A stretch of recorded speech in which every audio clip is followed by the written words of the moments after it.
we're going to talk about, just briefly, you dropped $1. If it's not yours, it must be mine. But anyway, today we're going to talk about how to distinguish between absolute poverty, relative poverty, and subjective poverty, because we talked about all three of those things the other day, right? But there was one item that I needed to mention. And Amanda, I noticed this from your notes when I looked at that email that you sent me with your notes. So make sure that you correct this in your notes. The three types of poverty, if I wrote on the board that those were just for the U.S., that's incorrect. Those three types of poverty exist all around the world. They exist in the U.S. too. Oh, no, I think I just wrote that. So. Okay. Well, anyway, just in case anybody else wrote down that they were three types of poverty that just exist in the U.S., they are three types of poverty that you will find all over the world. Now, some of those types of poverty are more common in the United States than in other parts of the world, because the United States is, the United States is a country that we call developed. It is a developed nation. In sociology, we are very careful about what we say about using this word developed nation, So, y'all have probably heard those terms before. Developing nation, underdeveloped nation. Have y'all heard those terms before? And developed nation. Okay, these terms, or those three terms, so like developing and underdeveloped, these are classifications that economists and social scientists use to rank nations of the world. Technically, we could draw another ladder, and we could say that under this levels of development theory or levels of development classification, there are some nations of the world that are developed, like the USA. There are some nations of the world that are developing, like Mexico. There are some nations of the world that are underdeveloped, like, if I can spell it, Namibia. I think I spelled it correctly. Yeah, some nations don't even get ranked because their borders are closed to people who are analyzing economic situations within them. So North Korea, I think, is one of those nations that we don't really have enough data on to know where it is, but it's probably a pretty good guess. It's unscientific, but it's probably a pretty good guess that it would be here, but I'm not sure. That's the kind of thing that you can ask Siri. Siri, what's a list of underdeveloped nations in the world, or something like that, okay? However, scratch the however, this is what I'm going to say instead. So using this kind of classification, a developed nation, a developing nation, underdeveloped, this talks about the economy. This is a macro level kind of classification. It talks about the macro level economic health of the nation. It doesn't talk about the style of life or the standard of living that people within that nation enjoy. You can deduce some information about the standard of living or the style of life that people within those nations enjoy or suffer through, whatever bias you want to put on your statement. But this is a macro level economic way of looking at the trade that happens, the amount of industrialization. We haven't talked about that word industrialization in a long time. But industrialization means how much manufacturing happens in a place, how many goods are produced and then either sold to people within the country itself, or how many goods are produced and then exported to other countries, okay? So if you're hearing in the news right now there's tariffs, or there's this kind of tariff being imposed on Chinese goods or something else, something like that, it's about the goods being produced in China, imported to the U.S., or goods produced in the U.S., exported to wherever. And so those are the kinds of pieces of information that political scientists, policymakers, demographers use to determine who's a developed nation, who is a developing nation, who is an underdeveloped nation. Sociologists don't really like to use this model very much. Another model we don't like to use that I'm sure you've heard before, and everybody else uses it, and it's in our textbook, although the author will say, we don't like it too much, okay? Have you heard about first world, second world, and third world nations? The three worlds approach is what you'll read about in chapter 8 about this.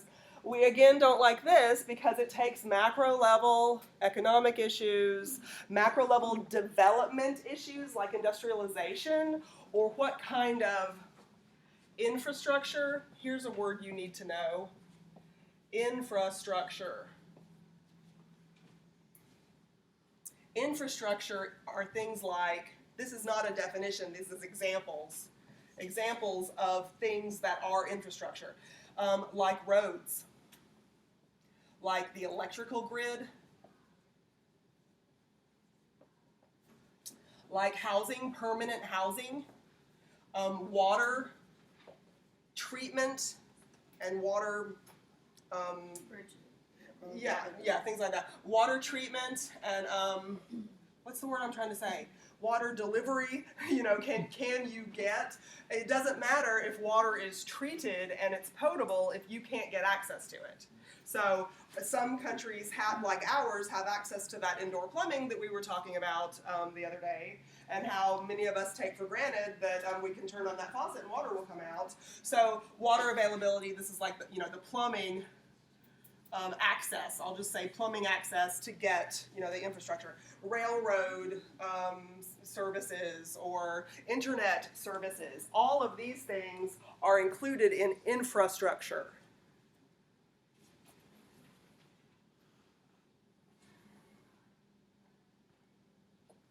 Okay, so in developed nations, or what we call first world nations, a lot of tax revenue is collected and used for infrastructure projects. I heard, Amy, you said bridges and stuff. Yes. So bridges are being built. I think I heard a horror story about how in downtown Little Rock they're going to close down one of the interstates altogether for like 5 years and build this huge bridge down there. But, it's a horror story for the 5 years they're working on it, but afterwards it's supposed to be great and free up a whole bunch of traffic lanes, right? So that's going to contribute to our infrastructure. When you hear things like in Flint, Michigan, the water source was contaminated with lead. Y'all heard that before, 3 years ago? Is that when that happened? So yeah, the water source was contaminated with lead. It was such a big deal, you're welcome, it was such a big deal because in our nation, we assume these things are taken care of. You're taking our tax money. These things need to be a taken for granted kind of thing. So the water system where you're getting your tap water, we assume, we have good faith that the people in control of this are making sure that we don't get lead poisoning, because we are using the tap water. You're supposed to be able to use that tap water. Okay, so this is one way to look at the nations of the world. And it's a valid way, although in sociology we acknowledge that this exists, but we ask you please don't use this because it's really hard to look at the micro level here and what is your style of life going to be like if you are in a developing country. Well, if we only say how much is manufactured and how much industry is there and how much do they export, well, not everybody in that nation gets that benefit, right? And it's not even widespread because it's still in the developing mode, right? So we want to know what's the average standard of living, back to that word, and what is the style of life of the people who live there. Style of life, not in the psychology sense, like some people found on Google when they were doing that assignment. So anyway, okay, so somebody has this in their notes that they can take a picture of. Yeah, we've started taking pictures of notes, so that's okay. Okay, so let's talk about how we do use this, and I'll do it quickly because I want to watch a couple of segments of these videos that I have pulled up for you. And online students, you'll watch the videos separately. Okay, so instead of doing that particular point of view, I think a couple pages before y'all have your book open, there's the levels of income approach. And I want y'all to look at the amounts of money for me because I don't have those memorized. Levels of development? No, not levels of development. That was what we just talked about. There's one on levels of income, Yeah. and there's four. There's four different categories. So in the global stratification chapter, you need to find the place for me that talks about high income nations. Classification of income? There's a map. There's a map on there someplace. Nope, turn back. Upper middle, lower middle. Yes, look at figure 8.3 on page 228. I'm going to ask you to give me some information from that in just a second, okay? What is it? 226. 226, sorry, okay. So, high income nations, plural. What is it? Middle income, It's middle income and next, and then, and then low income. but there's four of them. Lower middle. Yes, lower middle. Okay, so is this one upper middle? This one's upper middle, okay. Upper middle nation, and then lower middle, yeah, okay, there we go. I couldn't remember if it was, and then low income, right? So we're still classifying nations here, but we're still classifying nations here, but what we actually look at now is what the average annual income is for people who live in those nations. The average annual income. So for instance, in low income nations, somewhere on that map, there is a legend that gives you the dollar amount. Raina, what do you see for low income nations for the dollar range, please? $1,045 or less. Okay, so we're using the dollar sign just as a measurement because remember, the dollar sign is our currency, but there's lots of different kinds of currencies in the world and they have different symbols. So this is, in those countries, whatever their currency is, about $1,000, $1,045 or less, those people have access to that much purchasing power in their lives. Did I say that this was a month or did I say that this was a year? Annual. Annual. And then Mallory, you've got it open too. So what's the lower income nation range? Wait, 1,046 to 4,125. 125. So there's the dollar range. So again, this is annual. Okay, this is annual. This much money annually. Okay, and let me see. Preston, do you have the upper middle income nation one? 4,126 to 12,735. 12,735. And then this one is going to be 12,736 or above. These are annual numbers. These are annual numbers. Okay, so these are averages. These are average annual incomes. So if there are, what did we say? There's 327 million people in the United States last week when we were asking Siri those questions. So 327 million people in the United States. Not all of those people earn an income. Some of them are babies, right? Some of them are elderly and on Social Security or something. So their income is much lower than when they were in their active working years. So we take all of those people combined in that nation. Are you earning zero income? Are you earning $500,000 a year or more? And we average all that together. And this means that per capita, that phrase means per person in the United States, there's usually at least around $13,000 a year available to those people. Okay, $13,000 a year available of spending power. In high-income nations, you usually have more benefit than that because roads are in place. Water systems provide clean water. There's free health care, for instance, in a lot of cases, free clinics. One of the things on the poverty, middle class, and wealth little checkbox quizzes that y'all took, one of them on poverty was, I know where to go to like free health clinics or something. Yeah, so there's a lot of free resources, food banks and stuff like that. So even if in the United States a household is trying to exist on this much money or less, there's a whole lot of social resources available because it's worked into the infrastructure in high-income nations. It's worked into the infrastructure.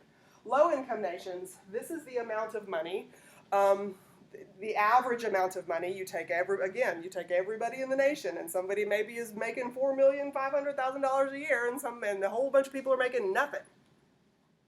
And so you average all those people in, and this is the typical annual amount, the highest actually. It's or less. That's a significant word right there, less, because it can be far lower than that $1,045 a year. Are most of y'all in your jobs making at least half this a month? Oh, yeah. Maybe that much a month in a part-time job? This is a yearly total. Okay, even if you took financial aid and you divide out your $5,000, you divide that out by the semester that you're supposed to use that $5,000 or something. According to Max Weber's definition of income, you got more than this a month, right? So in this levels of income approach, we can look at costs of things, just like that official poverty line talked about the costs of things to be at a subsistence level. Internationally, the World Bank, like you will read about in Chapter 8, the World Bank is kind of like a watchdog organization that looks at styles of life and looks at costs of things around the world, and they have set something called the International Poverty Line. The International Poverty Line. And when we were talking about in the United States what we call the official poverty line, we didn't put a number with that, right? Right? Do you have a number with that in your notes when we took notes about the official poverty line?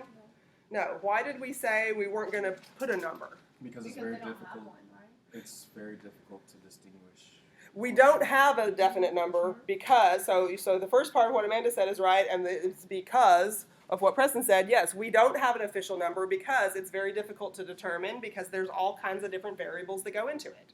It is an equation that would make your college algebra teacher scared with all of the different variables that have to go in to calculate cost of living and subsistence level, average standard of living, access, that kind of stuff.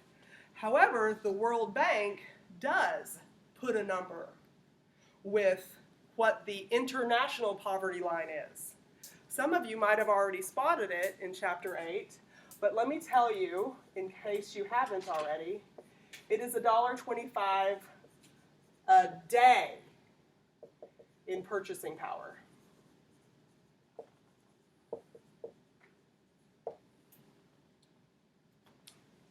Preston and I already together this morning have spent, how much money did we spend, Preston? $1.50. We lost $1.50 in the Coke machine out here, and then you probably paid more than that when you got the water and the candy, right? Just $3.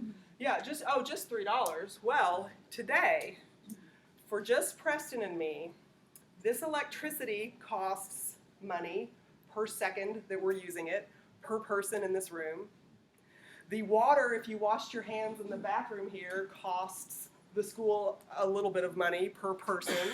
I used a Kleenex or two at home. I don't know how much the box of Kleenex cost with 100 of them in there, but each Kleenex has a value.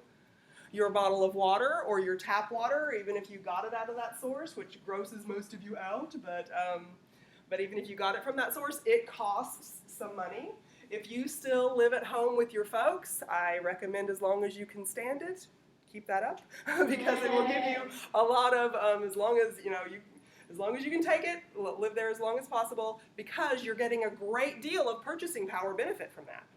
Maybe they have a mortgage, so you can look at the square footage of the room that you occupy And you can calculate with their mortgage exactly how much it costs them to keep that room for you and not some kind of study or art studio or whatever they're planning on as soon as they can get rid of you.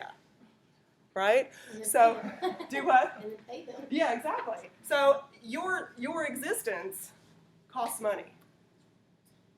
And just even before we woke up this morning, how much did your bedding cost? And have you had it for 5 years? And every night that you've slept on it has a dollar amount value based on what it originally cost. The gas coming to school, the bus ticket coming to school, whatever. The time it took you to walk here. All of these kinds of things can work into this $1.25 a day of purchasing power. I'll lose this. Please don't. Oh, please don't go away. Okay. I'll figure it out in a second. Now, if someone isn't able to have that much a day in purchasing power, what does that look like? This is the international absolute poverty threshold. It seems like impossible. Yeah, for us, for sure. In our socialization process, we don't think twice about wasting stuff. So this is not just the We- U.S., this is the world. This is the international poverty line set by the World Bank, which is an international, it's not a bank where you go and make deposits or withdrawals. It is the keeper of like financial records and financials indices, and indices is like a measuring point. It's like you've got a ruler and it has all the inches and the quarter inches and the eighth of an inches ticked off on it. You can call those eighth of an inches different indices that you can use to measure stuff. The plural of index, okay? And that's what we will look at, is we will look at something called Human Development Index on Monday. And that's the last piece of information that you need to be able to ACE that 50-point project, which is all about being able to evaluate a scenario. Hey, does that scenario sound like subjective poverty, relative poverty? What's the other type? Absolute poverty? Or does it sound like it's talking about a human development index issue? So we're going to be talking about human development index issues on Monday, and the rest of the class today, we're going to be looking at some examples of maybe subjective, maybe relative, maybe absolute poverty in these videos that I want you to look at. So you have some practice evaluating a scenario, in this case a visual one. You're going to read the others. But in this case, a visual one, you'll decide whether it is absolute poverty, relative poverty, or subjective poverty. Okay? So, let's see. Let me stop my video for the onliners. And you'll have, if you're online, you will have instructions on what other videos to watch on the YouTube channel so that you can, have this same experience that my face-to-face class is about to have.